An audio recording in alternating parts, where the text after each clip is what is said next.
나는 68세의 나이에 이르러 수많은 계절과 기억들을 품고 살아왔다.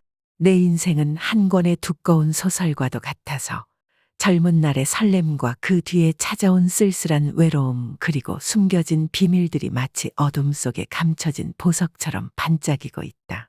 정주야, 너 지금 뭐해? 네 남편 어떤 여자랑? 지금 제주도 호텔에서 봤는데. 아, 출장 간 거야, 언니. 출장 아니야. 보통 사이가 아닌 것 같아. 알아, 언니. 내가 알아서 할게. 뭐? 안다고? 아는 애가 그러고 있어?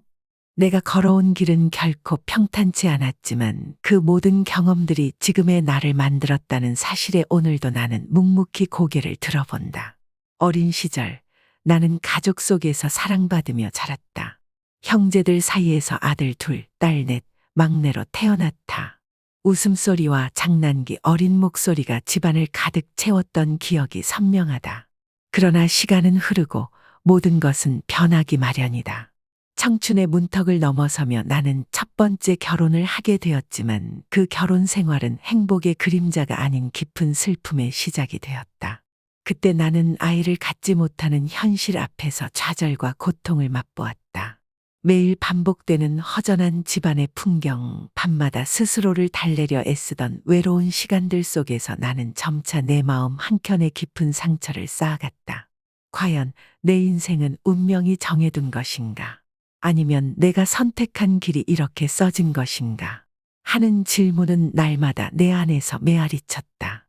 결국 그 슬픔은 너무도 무거워 이혼이라는 결정을 내리게 만들었고 그렇게 나는 또 다른 인생의 전환점 앞에 서게 되었다. 나는 26살의 전 남편을 홍대 앞 카페에서 만났다. 내가 26살 때에는 홍대 앞이 지금처럼 그렇게 번화가는 아니었지만 철길도 있고 나름 운치도 있고 조금 걸어가면 신촌이나 이대연대, 대학교가 모인 곳이라 젊은 사람들이 나름 모이는 곳이었다. 카페는 친구가 운영하는 카페여서 그날 직원이 쉬는 날이라 도와달라고 해서 잠시 도와주러 갔었습니다. 손님으로 온 그가 내게 다가와서 커피 한 잔 주실래요? 하길래 난내하고 아무 생각 없이 커피 나왔어요. 하며 주니 그 커피 마시세요. 네? 그쪽한테 드리는 커피예요. 그는 키도 크고 휜칠하게 생긴 남자였다. 그 이후로 우리는 가끔 그 카페에서 보며 지내다가 연인으로 발전하고 그리고 결혼까지 하게 되었는데 그는 3대 독자였다. 결혼식 날 어머니가 저를 끌어안고 우리 잘 살아보자. 하셔서 저는 좋은 시부모님을 만났구나 했어요. 시어머니가 3개월 지나니 매일 전화 오고 찾아오고 명절이 되면 시어머니는 친척들이 오면 소근대는 소리와 함께 그때부터 저를 닥달하기 시작하셨어요. 그럴 때마다 나는 쥐구멍이라도 들어가고 싶은 심정으로 지내다가 그러던 어느 날이었어요. 너 결혼한 지 몇 년냐? 언제까지 이렇게 있을 거야? 어머니, 저도 노력하고 있어요. 병원에도 다녀왔습니다. 노력? 구독과 좋아요는 눌러야지. 저만의 잘못된 것은 아니거든요. 남편도 같이 병원에 갔을 때 뭐? 남편 탓을 해? 너부터 잘해야지. 여자가 그 정도도 못해서 뭐에 쓰겠니? 그날 밤 남편에게 울면서 말했어요. 나 너무 힘들어요. 어머니가 매일 저를 죄인 취급해. 그럼 어쩌겠어. 어머니가 뭐라고 해도 그냥 알겠습니다. 해. 그냥 참아. 참아? 내가 뭘 더 참아야 해? 나도 사람이야. 너만 힘드는 줄 아니 나도 힘들어. 그렇게 3년을 더 버텼어요. 결국 저는 시부모님의 등살에 남편과 이혼하기로 맘먹었어요. 결국은 6년 만에 나는 이혼하고 아, 이제 해방이야. 이제 숨이 좀 쉬어질 것 같아. 그리고 몇 달 뒤 나는 비행기에 올라타고 해외 유학을 갔다. 공부보다도 모든 걸 잊고 싶었던 게 아닐까 생각한다. 해외 유학 시절에 우연히 만난 한 남자가 내 인생에 다시 한번 빛을 불어넣어 주었다. 그는 단순한 낯선 사람이 아니었다. 먼 이국 땅에서 낯선 언어와 문화 속에서도 따스한 미소와 깊은 눈빛으로 다가온 그는 마치 잃어버린 내 청춘의 조각을 찾아온 듯한 느낌을 주었다. 도서관의 고요한 공간, 작은 카페 구석에서 나눈 첫 대화는 마치 운명이 우리를 이어준 것처럼 자연스러웠고 그 순간 나는 다시 사랑의 가능성을 꿈꾸기 시작했다. 우리는 서로의 상처를 어루만지며 그리움과 희망을 나누었다. 나에게 다시 한 번 기회를 줄 수 있겠니? 그의 묵직한 목소리 속에는 이미 과거의 상처를 감싸 안고 살아온 아련한 아픔이 묻어 있었고, 나는 그 아픔 속에서 스스로를 위로할 수 있는 새로운 온기를 발견했다. 그렇게 우리는 서로의 아픔을 나누며 새로운 시작을 약속했고, 결국 한국으로 돌아와 결혼 생활을 시작하게 되었다. 처음엔 모든 것이 마치 새 출발처럼 반짝였다. 우리 집안은 따뜻한 미소와 웃음으로 가득 찼고, 오랜 시간 동안 닫혀있던 내 마음도 서서히 문을 열기 시작했다. 그렇게 몇 년이 지나고 그러던 어느 날, 남편은 한 가지 제안을 했다. 우리에게 새로운 가족을 맞이할 기회가 있어. 입양을 통해 한 아이를 데려오자. 그 말에 나는 가슴 한켠에서 새로운 희망이 솟구치는 것을 느꼈다. 입양은 단순히 한 아이를 가족으로 맞이하는 것이 아니라 과거의 상처를 극복하고 미래를 향한 작은 기적을 만들어내는 과정이 아닐까 생각했다. 나도 사실 아기를 원했던 터라 남편과 나는 아기를 보러 갔을 때 두 아기가 있었다. 한 명은 남자 아기인데 좀 커 보였고 한 명은 여자 아기인데 이제 막 태어난 2달 된 아기였다. 남편이 말했다. 어떤 아기로 데려갈까? 어머, 애기 너무 이쁘네. 여보, 이 여자 아이로 데려가자. 그래, 당신이 좋다면 이 아이로 하자. 난 당연히 어리고 이쁜 여자 아기를 안았다. 그리고 집으로 돌아온 나는 흥분했다. 입양식 날, 작은 집안은 따스한 빛으로 가득 찼다. 아기 아이의 천진난만한 미소와 눈빛은 마치 오랜 기다림 끝에 찾아온 축복처럼 느껴졌다. 매일매일 아기에 오시며 아기에게 필요한 용품을 사러 다니기에 바빴고, 그렇게 하루하루가 너무 행복하게 보냈다. 그러나 시간이 지나며 그 아이의 눈빛 속에서 나는 어디서 익숙한 기운을 감지하기 시작했다. 어린 시절부터 낯설지 않던 그 눈빛. 한편으로는 너무도 똑같은 생김새에 나는 서서히 불안감을 느꼈다. 보는 사람마다 아빠 붕어빵이네. 애고지 작은 고모랑 똑같네.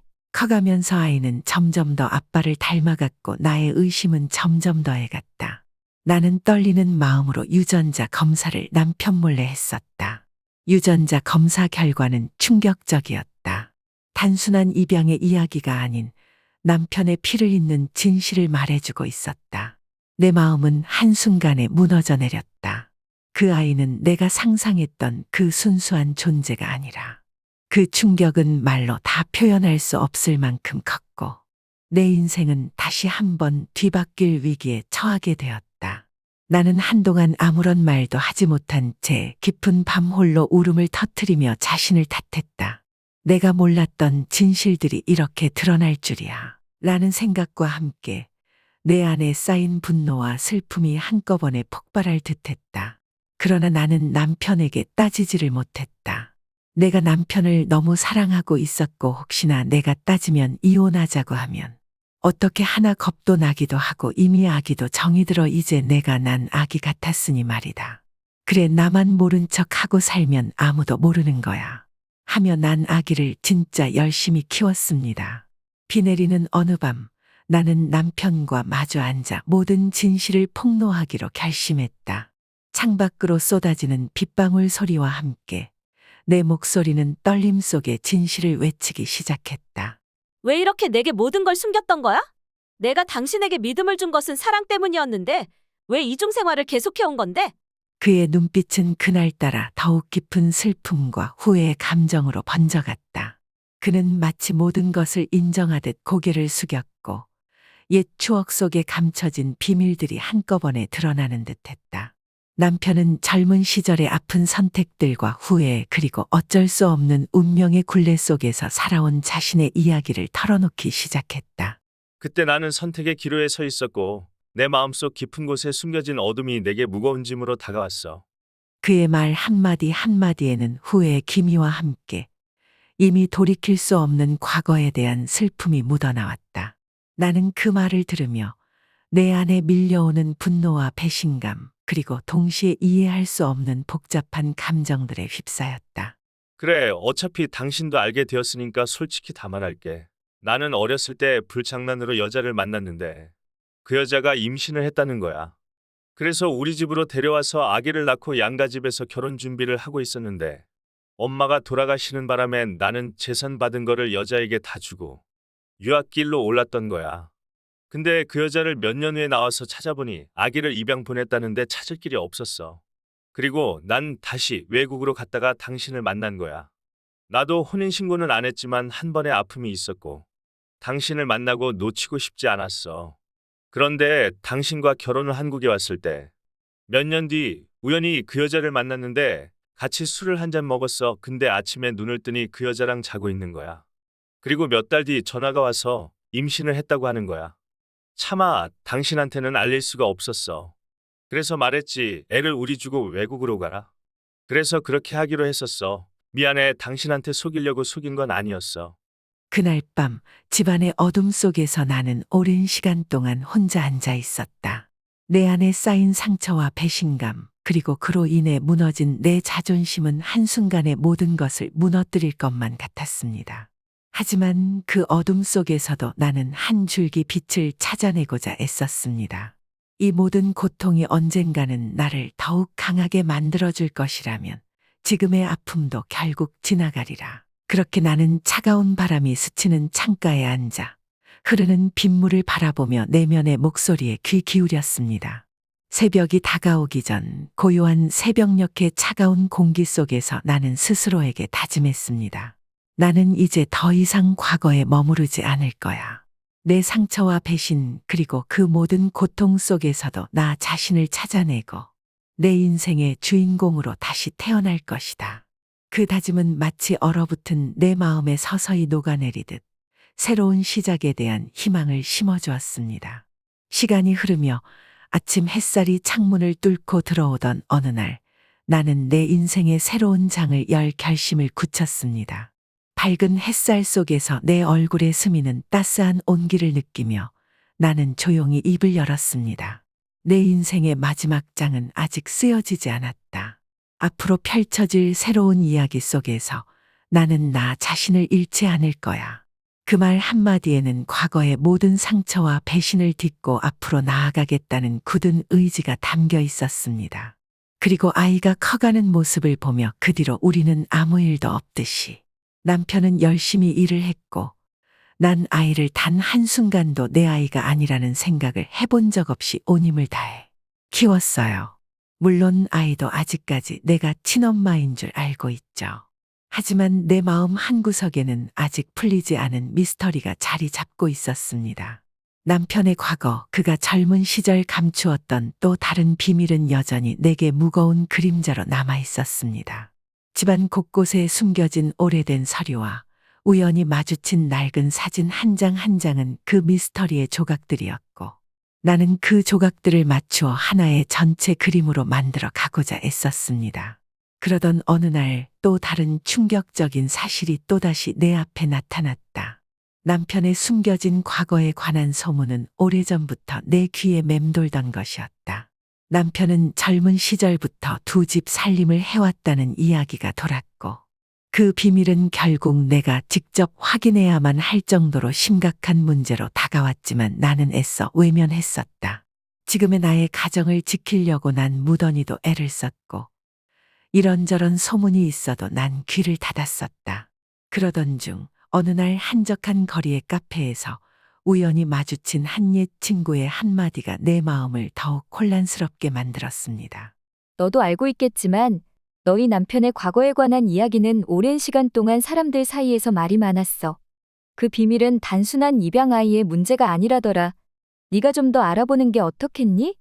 그 말 한마디에 내 안에서 오래도록 묻어두었던 의문들이 한순간에 폭발하듯 퍼져나갔습니다.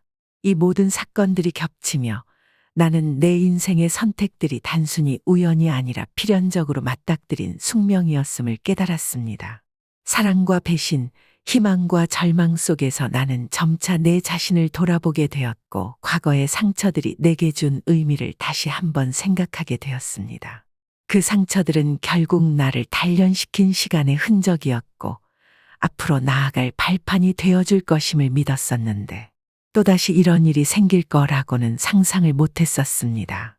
난 또다시 그날 밤 아이가 고모네 집을 갔을 때 나는 남편에게 또 따져 물었다. 어디까지 속일 거예요? 뭘 속인다는 거야? 당신 두 집 살림 하고 있는 거 다 알아요. 계속 그렇게 할 거냐고요. 이미 내가 뒷조사 다 하고 알고 있으니 말해요. 했더니 더욱 충격적인 말을 털어놓기 시작했다. 사실 그 여자는 은주 엄마야. 사실은 애를 낳고 외국으로 가서 산다고 했는데 외국 갔다가 2년 만에 다시 돌아온 거야. 그리고 만나자 하길래 만났더니 그냥 옆에만 있게 해달라고 해서 애 엄마고 하니 나도 어쩔 수가 없었어. 그렇다고 내가 진짜 두 집 살림을 한 건 아니야. 당신이 뒷조사했다고 하니까 알겠지만 그 뒤로는 가끔 연락하는 정도지. 우리 몰래 은주 만날까봐 못 만나게 하려고. 전화도 안 받아주면 그럴까봐. 근데 은주는 죽을 때까지는 안 만나겠다고 약속했어. 이미 당신이 친엄마인 줄 알고 컸고 지금도 친엄마인 줄 안다고 하니까. 애만 잘 키워주면 약속한다고 했어. 미안해. 일부러 속이려고 한 건 아니야. 당신이 알면 속상할까봐 말은 못한 거야. 이제 새로운 아침의 빛이 모든 어둠을 몰아내듯 내 인생의 다음 장이 열릴 준비를 하고 있습니다. 남편이 숨겨온 또 다른 비밀, 그리고 그 비밀 속에서 드러날 인간의 내면은 앞으로 펼쳐질 이야기의 중심에 놓일 것입니다. 과연 나는 이 모든 진실을 마주할 준비가 되어 있을까요? 당신도 함께 이 미로 같은 인생의 진실을 탐험할 준비가 되었기를 바랍니다. 며칠 후 난 그 여자를 만나서 확인해야 했다. 남편에게 전화번호를 물어 난 전화를 했다. 안녕하세요. 저 김용수 씨 안 사람인데요. 아시죠? 한참 동안 그 여자는 대답을 머뭇거리다가 네. 저 잠시 만나서 이야기 좀 할 수 있을까요? 그리고 난 커피숍으로 들어갔다. 저쪽 구석진 곳에 중년쯤 돼 보이는 여자가 앉아 있었다. 저기 민효진 씨 되시나요? 네, 앉으시죠. 우리는 한동안 말이 없었다. 그리고 내가 먼저 말을 꺼냈다. 남편한테 이야기 들었어요. 아직도 혼자시라고. 네. 그녀는 고개를 들지 못하고 대답만 했다. 애는 잘 크고 있어요. 하지만 애를 만나는 건 저도 반대입니다. 아이는 아무것도 모르고 있는데 충격받을 거예요. 네. 잘 키우고 계시다고 말씀드렸어요. 만나지 않을게요. 애를 위해서도 영원히 숨기고 살겠습니다. 그렇게 다짐을 받은 후에야 나는 안심이 놓였다. 내가 걸어온 길은 결코 쉽지 않았지만, 한때는 눈물과 고통 속에 매몰되었지만, 이제는 그 모든 시간이 나를 더욱 강하게 만들었다는 것을 느낍니다. 내 마음 깊은 곳에 자리한 상처들은 이제 과거의 그림자처럼 남아있지만 동시에 미래를 향한 희망의 빛으로 변해가고 있습니다. 누군가 혹은 나의 인생 속에서 비슷한 상처를 치유할 용기를 얻기를 소망합니다. 그 후 나는 남편과 상의해서 아이를 유학 보내기로 결정하고 지금은 유학 가서 열심히 공부하고 있습니다. 아이가 언제 알지는 모르겠지만 언제인가는 알게 되겠죠. 나는 아직은 아이에게 이 사실을 말할 용기도 없습니다. 아니 솔직히 영원히 아이가 몰랐으면 합니다. 제 욕심일까요? 그리고 우리는 아무 일도 없듯이 그렇게 지내고 몇 년이 흘러 어느 날 제주도의 가족 모임으로 여행 간 큰언니한테 전화가 왔습니다. 언니에게 전화가 왔습니다. 정주야, 너 지금 뭐해? 네 남편 어떤 여자랑? 지금 제주도 호텔에서 봤는데. 아, 출장 간 거야, 언니. 출장 아니야. 보통 사이가 아닌 것 같아. 알아, 언니. 내가 알아서 할게. 뭐? 안다고? 아는 애가 그러고 있어? 그 여자는 다름 아닌 딸의 친모였습니다. 나는 남편에게 아는 채 안 하고 이번에는 남편 뒤를 알아봤습니다. 남편은 다름 아닌 그 여자랑 수십 년을 나를 속이고 이 집 살림하고 있었던 거였습니다. 나는 더 이상 봐줄 수가 없었습니다. 그나마 남편은 그 여자에게 딸애를 만나게 하지는 않았더군요. 애가 상처를 받을까봐 그랬는지 알 수는 없지만 그날부터 나는 어떻게 해야 남편한테 복수를 할 수 있을까 곰곰이 생각했습니다. 이혼도 생각했지만 난 그 여자를 다시 만났습니다. 어떻게 하시려고 그러는 거예요? 제가 이혼해주면 둘이 살려고 그러는 거예요. 아니요, 절대 아닙니다. 그냥 저 이렇게 살면 안 될까요? 그냥 애한테는 안 나타날 테니 옆에 있게만 해주세요. 그 말을 어떻게 믿어요? 안 그랬으면 지금까지 제가 한 번도 만나게 해달라고 안 했겠어요. 이혼도 하지 마시고 그럼 애한테 상처가 되니 제발 용서해 주세요. 저도 아이가 구김없이 온전한 가정에서 자라서 잘 커졌고 결혼할 때도 아니 죽을 때까지 상처 안 받고 잘 살길 바랄 뿐이에요. 그러니 제발 오히려 그 여자는 내가 이혼이라도 할까봐 겁을 먹고 있더군요. 저는 다짐을 받고 집에 돌아와서 곰곰이 생각했습니다. 남편이 진짜 그 여자랑 살 맘이 있었으면 모든 재산을 그 여자 앞으로 했겠죠. 그런데 아이러니하게도 재산은 전부 제 앞으로 하는 겁니다. 그 여자가 만났다고 이야기했나 저녁에 들어오더니 여보, 할 말 있어. 하길래 이혼하자고 하는 줄 알았어요. 사실 당신한테 지금까지 숨겨서 미안해. 하지만 당신도 한 번 아픔이 있었고 그 여자도 평생을 시집 안 가고 내 옆에서 저러고 있는데 난 누굴 선택할 수가 없었어. 난 지금도 누굴 선택하라고 하면 할 수가 없어. 미안해. 난 당신이 하라는 대로 할 거야. 이혼하자면 할 거고 그 여자랑 만나지 말라면 안 만날게. 근데 내 맘 좀 알아줬으면 좋겠어. 솔직히 모든 재산 팔아치우고 깨끗이 끝내고 싶은 마음도 있지만 딸아이 때문에 이러지도 저러지도 못하고 있습니다. 이 아이는 단순 그냥 입양해 온 딸이 아니라 내 목숨과 같이 키워왔기 때문에 나는 이 아이를 안 보고는 사는 의미가 없을 것 같습니다. 저 어떻게 하면 좋을까요? 남편의 과거, 입양 아이의 정체 그리고 그 속에 감춰진 모든 비밀들은 앞으로 펼쳐질 이야기 속에서 나의 마음의 깊은 울림을 선사하겠죠. 인생은 각자의 선택과 우연 그리고 그 사이에서 피어나는 감정들의 연속입니다. 오늘 이 이야기가 끝나더라도 새로운 비밀과 충격적인 진실이 또 다른 장을 열어갈 것이며 그때마다 나는 다시 한번 자신의 내면을 돌아보게 될 것입니다. 남편의 숨겨진 또 다른 과거 그리고 그 과거가 내 인생에 남긴 흔적들은 앞으로 점차 드러날 수 있겠지만 그 미스터리의 퍼즐 조각들이 맞춰질 때 나는 진실의 무게 앞에 서게 될 것입니다. 그리고 그때 나는 과연 어떤 결심을 하게 될지 그 선택의 순간을 함께 헤쳐나갈 것입니다. 오늘의 이야기는 한 여인의 눈물과 웃음 그리고 삶의 무게를 담은 긴 여정입니다. 그 여정 속에서 내가 만난 사랑과 배신 그리고 그 모든 고통은 결국 나를 단련시켜 새로운 희망으로 이어졌음을 믿습니다. 이제 나는 또 다른 내일을 향해 발걸음을 내디디며 앞으로 펼쳐질 미지의 이야기에 기대와 두려움을 안고 서 있습니다. 당신도 혹은 당신이 사랑하는 이들이 그 상처를 치유하고 다시 한번 사랑과 진실을 마주할 용기를 얻기를 진심으로 바랍니다. 우리의 인생은 한 편의 서사시와 같아서 때로는 고통스럽고 때로는 기적 같은 순간들이 엮여 있습니다. 그리고 그 모든 순간들은 결국 우리를 더 강하게, 더 깊이 있게 만들어주는 소중한 기억으로 남게 될 것입니다. 이제 당신의 마음속에 남은 미묘한 떨림과 앞으로 펼쳐질 새로운 진실에 대한 기대를 품으며 이 긴 여정의 한 페이지를 마무리합니다. 오늘 이 이야기가 당신에게 작은 위로와 다가올 미래에 대한 희망의 불씨가 되기를 바라며 우리의 인생 속 진실의 무게를 함께 나누길 소망합니다. 진실은 언제나 우리의 눈앞에 존재하지만 그 모습을 온전히 받아들이기 위해서는 용기가 필요합니다. 나는 오늘 그 용기를 내어 모든 상처와 비밀을 마주할 준비를 했습니다. 그리고 당신도 내 이야기를 들으며 자신만의 진실을 찾을 준비를 하게 되기를 진심으로 바랍니다.